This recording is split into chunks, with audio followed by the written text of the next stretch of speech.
Salut les amis, j'espère que vous allez bien. On se retrouve pour le journal du football avec trois informations. Bon, comme toujours, on parlera de l'avant de l'Olympique de Marseille.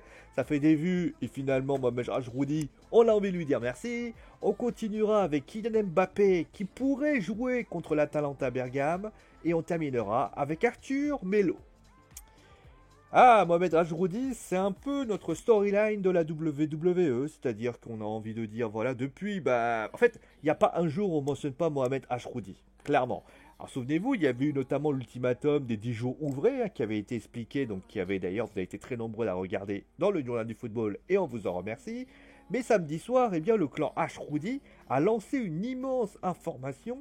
Ils veulent racheter l'Orange Vélodrome terre où l'Olympique de Marseille joue. Alors comment c'est venu?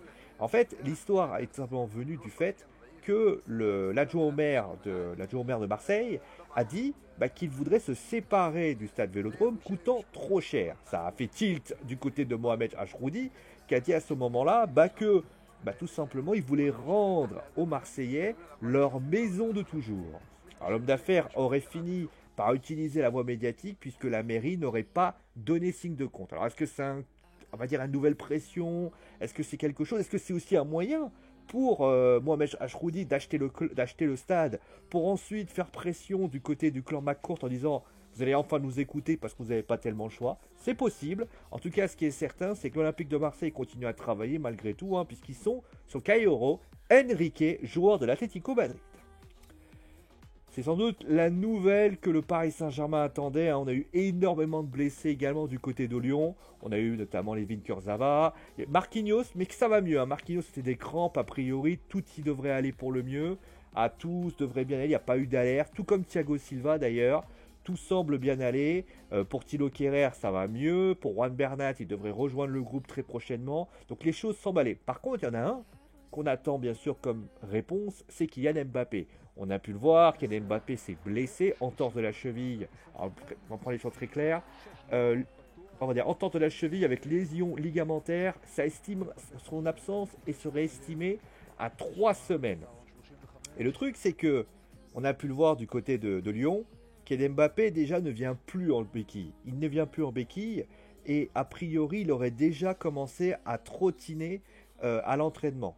La semaine prochaine, Thomas Tuchel va lui faire tenter des courses et ensuite il va pouvoir utiliser le ballon. Alors, Kylian Mbappé va pas débuter, attention, qu'on ne fasse pas dire que j'ai pas dit. Mais il est évident que si le Paris Saint-Germain est en difficulté contre l'Atalanta Bergame, il est certain que Kylian Mbappé jouera peut-être 15-20 minutes et tentera de faire pencher la balance.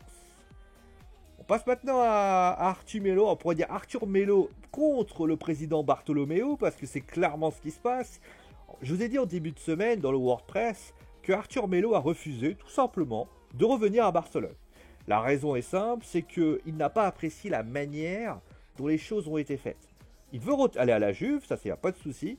Par contre, se servir de lui comme un espèce de comment on appelle ça, un espèce de prêteur de gage, ça n'a pas plu. Ça n'a pas plu aux Brésiliens. Et donc il a décidé de dire voilà, je ne rentre pas, c'est fini, etc. Franchement, forcément, du côté de Barcelone, ça plaît pas. Ça plaît pas du tout. Et du côté du Barça, eh bien, on a déjà prévu des sanctions, on a prévu quand même telle ou telle chose pour pouvoir donner. D'ailleurs, le président Josep Bartomeu, président du Barça, a, pour ainsi dire, s'est exprimé par rapport à ça.